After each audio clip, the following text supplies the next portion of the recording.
ಇನ್ನು ಧರ್ಮಸ್ಥಳದಲ್ಲಿ ಎಸ್ಐಟಿಯಿಂದ ಅಸ್ಥಿಪಂಜರಕ್ಕಾಗಿ ಹುಡುಕಾಟ ನಡೆಯಿತು ಇಷ್ಟು ದಿನ. ಧರ್ಮಸ್ಥಳದಲ್ಲಿ ಒಂದೇ ದಿನ 8 ಹೆಣ ಹೂತ ಇತಿಹಾಸವೇ ಇಲ್ಲ. ಧರ್ಮಸ್ಥಳದಲ್ಲಿ ಸತ್ರೆ ಪುಣ್ಯ ಬರುತ್ತೆ ಅಂತ ಹಲವರು ಬಂದು ಇಲ್ಲಿ ಸಾಯ್ತಾರೆ.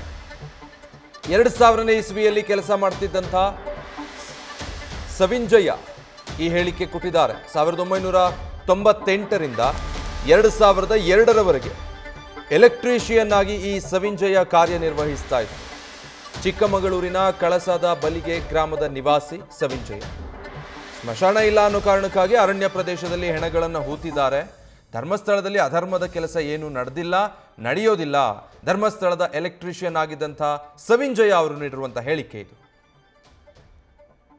ಇದಕ್ಕೆ ಸಂಬಂಧಪಟ್ಟ ಹಾಗೆ ಅವರನ್ನ ನಮ್ಮ ಪ್ರತಿನಿಧಿ ಮಹಾರುದ್ರ ಮಾತಾಡಿಸಿದ್ದಾರೆ. ಏನು ಹೇಳಿದ್ದಾರೆ ನೋಡೋಣ. ಧರ್ಮಸ್ಥಳದಲ್ಲಿ ಶವಗಳನ್ನು ಹೂತಿಟ್ಟ ಪ್ರಕರಣಕ್ಕೆ ದಿನವೊಂದು ರೀತಿಯಲ್ಲಿ ತಿರುವನ್ನು ಪಡ್ಕೊಳ್ತಾ ಇರುವಂಥದ್ದು. ಈಗಾಗಲೇ ಏನಂದರೆ ದೂರುದಾರ ನೀಡಿದ ಮಾಹಿತಿಯ ಮೇರೆಗೆ SIT ಕೂಡ ಹಲವು ಭಾಗದಲ್ಲಿ ಒಂದು ತನಿಖೆಯನ್ನು ಕೈಗೊಂಡಿರುವಂಥದ್ದು. ಆದರೆ ಅದೇ ಸ್ಥಳದಲ್ಲಿ ಏನಂದರೆ ಈ ಹಿಂದೆ ಏನಂದರೆ ವಿದ್ಯುತ್ ಇಲಾಖೆಯಲ್ಲಿ ಗುತ್ತಿಗೆ ಕೆಲಸವನ್ನು ಮಾಡ್ತಿರೋವಂಥ ಚಿಕ್ಕಮಗಳೂರು ವ್ಯಕ್ತಿಯೊಬ್ಬರು ಇದ್ದಾರೆ. ನಾವು ಅವರನ್ನು ಮಾತಾಡಿಸ್ಲಿಕ್ಕೆ ಪ್ರಯತ್ನವನ್ನು ಮಾಡೋಣ. ಅವರು ಈ ಹಿಂದೆ ಅಲ್ಲಿ ಪರಿಸ್ಥಿತಿ ಹೇಗಿತ್ತು, ಈಗಿನ ಪರಿಸ್ಥಿತಿ ಹೇಗೆ ಕಾಣ್ತಾ ಇದೆಯಾ ಅನ್ನೋದನ್ನು ಅವರಿಂದಲೇ ತಿಳ್ಕೊಳ್ಳೋಣ. ಸರ್, ಈ ಹಿಂದೆ ನೀವು ಯಾವಾಗ ಅಲ್ಲಿ ಕೆಲಸವನ್ನು ಮಾಡ್ತಾಯಿದ್ದೆ, ಎಷ್ಟು ಇಸ್ವಿಯಲ್ಲಿ ಕೆಲಸವನ್ನು ಮಾಡ್ತಾ ಇದ್ದೀರಿ ಸರ್? 1999-2000 ಆ ಟೈಮಲ್ಲಿ 4-6 ವರ್ಷ ಅಲ್ಲಿ ಕೆಲಸ ಮಾಡಿದ್ದೀನಿ. ಕೆಲಸ ಮಾಡ್ತಿದ್ದೆ. ಮತ್ತು ನಮ್ಮ ತಂದೆದ ಆರೋಗ್ಯ ಸ್ಥಿತಿ ಸಮಸ್ಯೆ ಇದ್ದಾಗ ನಾನು ಊರಿಗೆ ಬಂದೆ. ನನಗೆ ಆ್ಯಕ್ಚುಲಿ ಆ ಕ್ಷೇತ್ರದಲ್ಲೇ ಇರಬೇಕು ಅನ್ನೋ ಆಸೆ ಇತ್ತು. ಆ ಕ್ಷೇತ್ರ ತುಂಬ ಸ್ವಚ್ಛವಾಗಿದೆ, ಯಾವುದೇ ಕ್ಷೇತ್ರದಲ್ಲಿ ತಪ್ಪುಗಳು ನಡೆದಿಲ್ಲ. ಆ ಟೈಮಲ್ಲಿ ನಾನಿರ್ಬೇಕಾದ್ರೆ ಆ ಕ್ಷೇತ್ರ ಎಷ್ಟು ಚೆನ್ನಾಗಿ ನಡೀತದೆ ಅಂದರೆ, ನೀವು ಏನು ಹೇಳ್ತಾರೆ, ಈ ಭೀಮ ಹೇಳ್ತಾ ಇದ್ದಾನಲ್ಲ, ಭೀಮಾ ಅದರಲ್ಲಿ ಆ ಟೈಮಲ್ಲಿ ಅವನು ಏನು ನೇತ್ರಾವತಿಯಲ್ಲಿ ಕೆಲಸ ಮಾಡ್ಕೊಂಡಿರೋ ವ್ಯಕ್ತಿ, ಅಲ್ಲಿ ಏನಾಗಿದೆ ಪೊಲೀಸ್ ಇಲಾಖೆ ಈ ಕೆಲವೊಂದು ಏನಾಗುತ್ತೆ ಅವ್ರನ್ನ ಕೆಲಸಕ್ಕೆ ಕರೀತಾರೆ. ಕೆಲಸಕ್ಕಂದು ಆ ಟೈಮಲ್ಲಿ ಇವನಿಗೆ ಏನಿದೆ ಅದ್ರ ಬಗ್ಗೆ ಸ್ವಲ್ಪ ಮಾಹಿತಿ ಇದೆ. ಅದರಲ್ಲಿ ಎಲ್ಲವೂ ಕಾನೂನು ಪ್ರಕಾರವಾಗಿ ಇರುವಂಥದ್ದೇ ಹೊರತು ಯಾವುದೂ ಸಹ ಅನ್ಲೀಗಲ್ಲ, ಯಾವುದೂ ಇಲ್ಲ. ಸರ್, ಈ ಹಿಂದೆ ನೀವು ಏನಾರು ಅಲ್ಲಿ ಕೆಲಸ ಮಾಡ್ತಾ ಇರ್ಬೇಕಾದ್ರೆ ಈ ಭೀಮನ್ನ ಏನಾದ್ರು ನೋಡಿದ್ರ ಅಥವಾ ಭೀಮ ಇದ್ನ ಆವಾಗ ಒಂದು ದೊಡ್ಡ ಶವಗಳು ಅಲ್ಲಿ ಸಿಕ್ಕಿದಾಗ ಏನು ಮಾಡ್ತಾಯಿದ್ರು, ಅದನ್ನೇನಾದ್ರು ನೀವು ಕಣ್ಣಾರೆ ನೋಡಿದ್ದು ಅಂತ ಉಂಟಾ ಸರ್? ಸರ್, ನಾನು ಭೀಮ್ ಅಂದರೆ ಅಲ್ಲಿ ಸಾವಿರಾರು ಜನ ಕೆಲಸಕ್ಕಿದ್ದಾರೆ. ನಮ್ಗೆ ಇವನ ಬಗ್ಗೆ ಅಷ್ಟು ಟಚ್ ಇಲ್ಲಿ ಗೊತ್ತಿಲ್ಲ. ಆದರೆ ಅಲ್ಲಿ ಸತ್ತಾಗ ನನಗೆ ಗೊತ್ತಿರೋಂಗೆ ಮೊದಲನೇದಾಗಿ ಪೊಲೀಸ್ ಇಲಾಖೆಗೆ ಮಾಹಿತಿ ಹೋಗ್ತದೆ. ಧರ್ಮಸ್ಥಳಕ್ಕೆ ಸಂಬಂಧನೇ ಬರೋಂಗಿಲ್ಲ, ಹಂಗಾಗ್ತವಲ್ಲಿ. ಪೊಲೀಸ್ ಇಲಾಖೆಯಿಂದ ಗೌರ್ಮೆಂಟ್ ಹಾಸ್ಪಿಟ್ಲಿಗೆ ಹೋಗಿ ಸಂಬಂಧಪಟ್ಟರಿಗೆ ಅವ್ರನ್ನ ಹ್ಯಾಂಡ್ ಓವರ್ ಮಾಡೋದು. ಯಾರೂ ದಾತರಿಲ್ಲ ಅಂದಾಗ ಅದನ್ನ ಹೂಳುವಂಥದ್ದು. ಅದು ಎಲ್ಲಿ ಹೂಳ್ತಾರಂತ ಕ್ಷೇತ್ರಕ್ಕೂ ಗೊತ್ತಾಗಲ್ಲ. ಎಲ್ಲಿ ಜಾಗದಲ್ಲಿ ಹೂಳಿಯಪ್ಪ ಅಂತ ಹೇಳಿ ಅವ್ರು ಮಾಡ್ತಾರೆ. ಆ ಕೆಲಸಕ್ಕೆ ಜನ ಬೇಕಾದಾಗ ಕ್ಷೇತ್ರದಿಂದ ಕೊಡುತ್ತೆ ಹೊರತು ಅದು ಸಾವಿಗೂ ಇದಕ್ಕೂ ಕ್ಷೇತ್ರಕ್ಕೂ ಯಾವುದು ಸಂಬಂಧ ಇರೋದಿಲ್ಲ. ಬಟ್ ಈಗ SIT ಈಗ ಭೀಮನ ಜೊತೆಗೆ ಒಂದು ತನಿಖೆಯನ್ನು ಕೂಡ ಈಗ ಮಾಡ್ತಾ ಇದೆ. ಆದರೆ ಆ ತನಿಖೆ ನಿಮಗೆ ಏನು ಅನ್ನಿಸ್ತದೆ? ಏನು ಧರ್ಮದ ವಿಚಾರವಾಗಿ ತನಿಖೆ ಆಗ್ತದೋ ಅಥವಾ ಬೇರೆ ಬೇರೆ ಆಯಾಮಗಳಲ್ಲಿ ನೀವು ನೋಡಿದಾಗ ಈಗ ಆ ತನಿಖೆ ಬಗ್ಗೆ ಏನು ಹೇಳ್ತೀರಾ ಸರ್? ಸರ್, ಆ ತನಿಖೆ ಯಾವ ರೀತಿ ಅಂತ ಹೇಳಿದ್ರೆ ಸರ್, ಈಗ ನಾನು ನೋಡಿದ ಮಟ್ಟಿಗೆ ನಾನು ಪೊಲೀಸ್ ಇಲಾಖೆಯನ್ನು ತುಂಬ ಗೌರವಿಸ್ತೀನಿ. ಈಗ ಏನು ಹೋರಾಟ ಮಾಡ್ತಿದ್ದಾರಲ್ಲ, ಅವರು ಪೊಲೀಸ್ ಇಲಾಖೆಯನ್ನು ನಂಬೋದಿಲ್ಲ, ರಾಜಕಾರಣಿಗಳನ್ನು ನಂಬೋದಿಲ್ಲ, ಕ್ಷೇತ್ರಗಳನ್ನು ನಂಬೋದಿಲ್ಲ.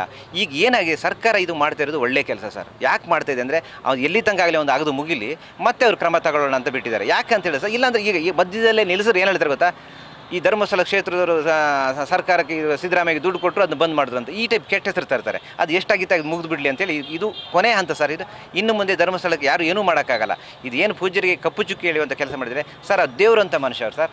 ನಾನು ನೋಡಿದ ಮಟ್ಟಿಗೆ ನಾನಿರೋ ಟೈಮಲ್ಲಿ ಅವ್ರು ಶ್ರೀಲಂಕಾ ಹೋಗಿದ್ರು.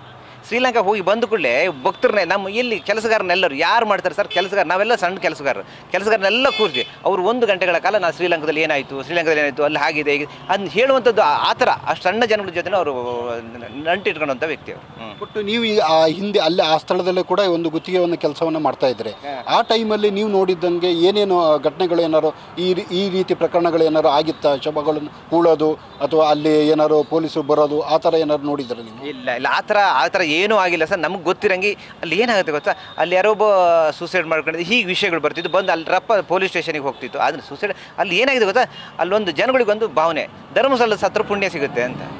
ಧರ್ಮಸ್ಥಳಕ್ಕೆ ಅದೊಂದು ದೊಡ್ಡ ಹೊರೆ ಆಗ್ತದೆ. ಅದು ಧರ್ಮಸ್ಥಳ ಸತ್ರ ಪುಣ್ಯ ಅಂತ ಹೇಳಿ ಬಂದು ಸಾಯ್ತಾರೆ. ಅಂಥದ್ದೆಲ್ಲ ಕಾನೂನು ಪ್ರಕಾರನೇ ನಡೆದಿರುತ್ತೆ. ಇವ್ರು ಹೇಳ್ದಂಗೆ ಅಷ್ಟು ಸಂಖ್ಯೆಯಲ್ಲಿ ಸಾವು ಸಾಧ್ಯನೇ ಇಲ್ಲ, ಅಲ್ಲಿ ಸಾಧ್ಯನೂ ಇಲ್ಲ, ಆ ಥರ ಆಗಲೂ ಇಲ್ಲ ಯಾವುದು.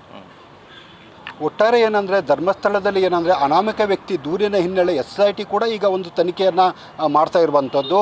ಅಲ್ಲಿ ಒಂದು ಏನಂದರೆ ಗುತ್ತಿಗೆಯ ಕೆಲಸವನ್ನು ಮಾಡ್ತಾ ಇದ್ದಂಥ ಒಂದು ಚಿಕ್ಕಮಗಳೂರು ಸವಿನ್ ಜೈನ್ ಅವರು ಹೇಳುವಂಥದ್ದು ಇದು ಒಂದು ಏನಂದರೆ ಧರ್ಮಸ್ಥಳಕ್ಕೆ ಒಂದು ಕಂಟಕವನ್ನು ತರುವ ಒಂದು ವಿಚಾರವಾಗಿ ನಡೀತಾ ಇರುವ ಷಡ್ಯತಂತ್ರ ಅನ್ನೋ ಒಂದು ಅವರ ಒಂದು ಹೇಳಿಕೆ ಆಗಿರುವಂಥದ್ದು.